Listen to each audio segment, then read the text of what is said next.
Hi guys, Mrs. Scott here to bring you guys another chapter in our Sequoia book that we are reading, The Remarkable Journey of Coyote Sunrise. So I hope that you guys are being able to stay home and stay warm during this cold snow that we have been having the last couple of days. And I hope that you can kick back and enjoy our chapter, or maybe you even have library books at home that you can enjoy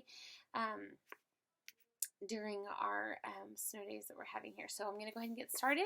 The Remarkable Journey of Coyote Sunrise. We are on chapter 6. So, chapter 6. It was weeks later that it happened, and hundreds of miles away. It all started at 3 o'clock in the afternoon on a Saturday, which I know for sure because I call my grandma every Saturday at noon. Pacific time zone, no matter what. Rain or shine, no matter what middle of nowhere place we happen to be at, I call her and we chat. Now, Rodeo wants nothing to do with cell phones, and our bus don't exactly work with a landline, so obviously I have to be the one to call her.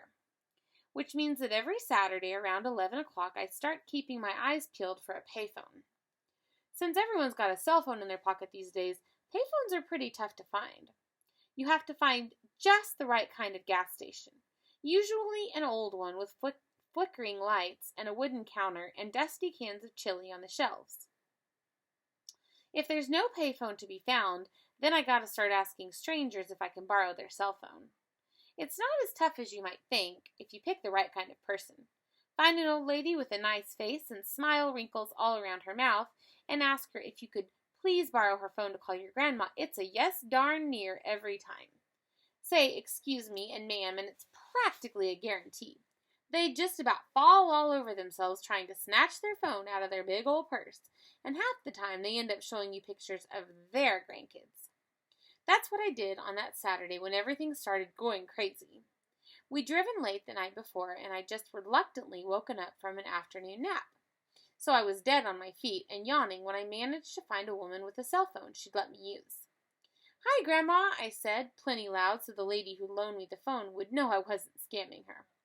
"Hello, honey," my grandma answered, sweet as an oatmeal cookie. "Oh, it's so good to hear your voice."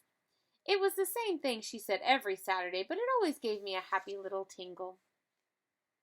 "Where are you this week?" she asked. Hold on a sec.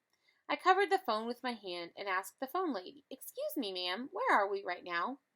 "You're outside of Naples, dear," the woman answered with a nod and a face-wrinkling smile. That's Florida, right? Last time I'd been paying attention, we'd been in Alabama, so it was a fair question. Her smile flickered a bit and her eyebrows furrowed. "Of course." "Thanks," I mouthed, then turned around to get a little privacy. "Naples, Florida," I told Grandma. "How is it?" "Hot," I answered. I looked around. This gas station has showers, which is nice. Rodeo really needed one. And how is your dad doing?" "Rodeo is doing all right," I answered, gentle but firm. I loved my grandma something fierce, but she refused to call Rodeo, Rodeo, and not calling someone what they want to be called seems fairly indecent to me. "Well, just as all right as he always is." My grandma said. She knew Rodeo, so she knew what I meant. "And how's little Ivan?"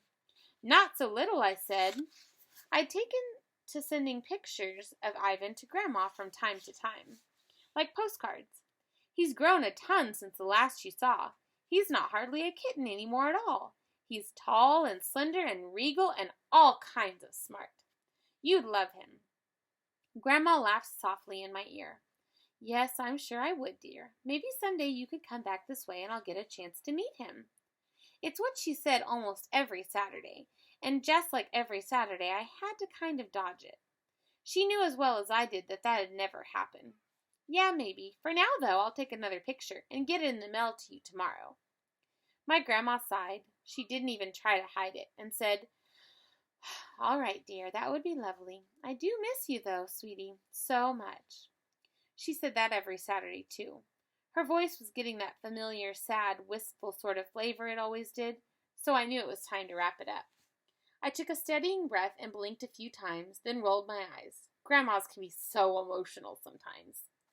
"Well, I better let you go, Grandma. It's hot as Hades here, and I know Rodeo's eager to get moving, so we can roll down the windows and cool off a bit." All right, baby, be sure and send me that picture of Ivan now. I will, I said, stepping back toward the old lady waiting patiently for her phone. Oh, wait, honey, Grandma said quickly. I thought she was just trying to keep me on the line, and I didn't mind that one bit.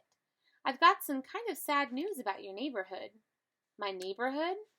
After years of driving around so aimlessly, it sounded weird to think of a neighborhood as mine.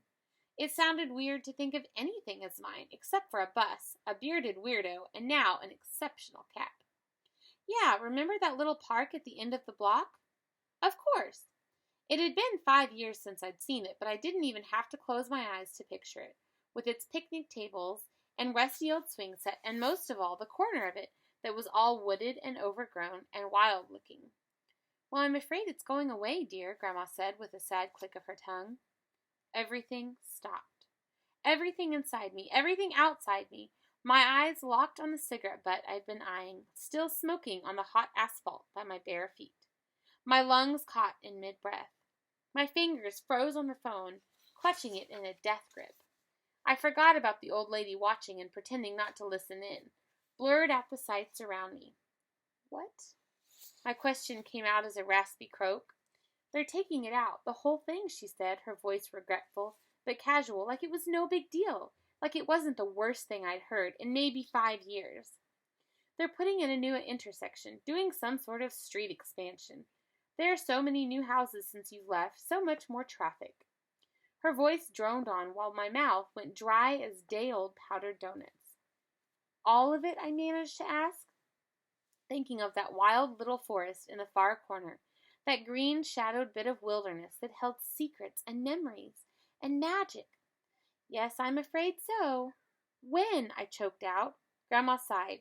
Next week. They've already got it all roped off with the bulldozers and whatnot parked and waiting. They put signs up giving notice. They're tearing it all out on Wednesday. Wednesday? Grandma paused a beat.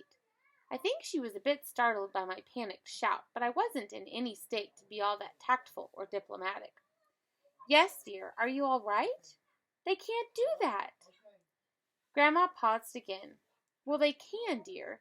No one's that happy about it, but it is city property, and the city is growing, so... I'm coming back, I said, and I'm not sure which one of us was more surprised by my words. There was another beat of silence, and in that pause, all the sounds around me came rushing back in. The cars and doors and brakes and voices, but I didn't care. My eyes rose from the cigarette to Rodeo, sitting on the steps of the bus about 50 feet away, happily scarfing down a banana and petting Ivan on his lap. I knew exactly, precisely what he would say, but I didn't care about that either. My brain unfroze, and for a second I thought about where we were, in Florida, and where that park was, way up in Washington State, and I calculated the miles in between, and the hours between then and Wednesday, and I didn't care about that either.